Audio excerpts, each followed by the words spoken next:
Well, Libby, yes, I'm sorry to say I must confirm that amongst the casualties in the contemptible attack on the crowd at Kabul airport yesterday, there were indeed two UK nationals and the child of a UK national. And our thoughts today are very much with their families and their loved ones. And I think what their loss really underlines is the urgency of getting on and concluding Operation Pitting in the way that we are, and also it underlines the bravery of our armed services, our troops, everybody else involved in it, the bravery of the American military who are doing so much as well, and the colossal nature of this task. I mean, they've been at it only for just over getting on for 2 weeks now, and they've lifted 13,000 people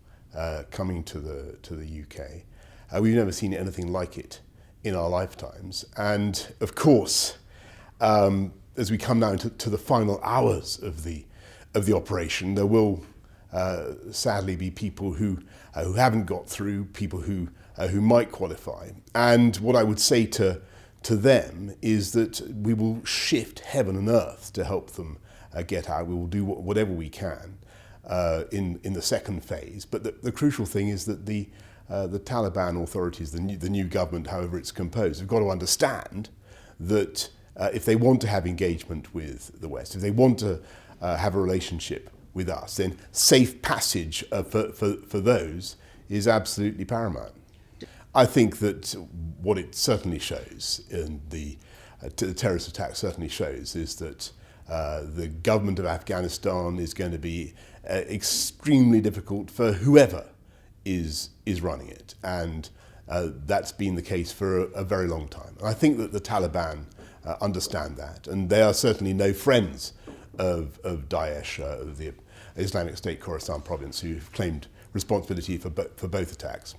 And what they're going to need, I think, therefore, is a relationship, a working relationship with the Western powers, with us in the G7 and NATO and all those forums in which the UK is working together with our partners to make sure that we use our leverage to help the people of Afghanistan in the next steps. But you are completely right, Libby, that it is certainly not going to be easy for anybody to govern Afghanistan.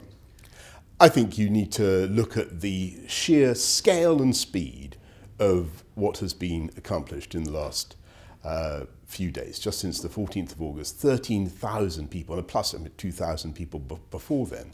We're talking about a very, very large operation. We've seen nothing like it in scale and speed people are being left over behind. In our lifetimes. And yes, as I say, and as you know, I totally understand your point and people's concerns.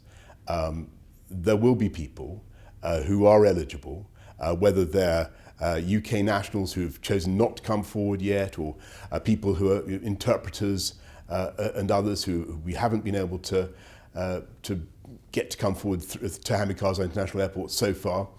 And what I say to them is that we will shift heaven and earth to get you out, and we will use all the leverage that we have with the Taliban to make sure that they understand it. But nobody should be in any doubt that, you know, of the Afghan resettlement and assistance program, the so-called Arab scheme, we've done almost twice as many as we thought that we were going to be able to do.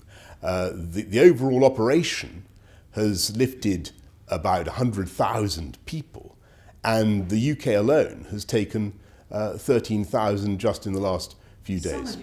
I obviously feel a great sense of regret that we aren't able to get everybody out in this first phase, but I don't think you should in any way underestimate the scale of the achievement of UK armed forces, the bravery of the men and women on the ground who have been able to shift huge numbers of people. Falling onto the tarmac of that airport. We've seen people knee deep in sewage trying to get out.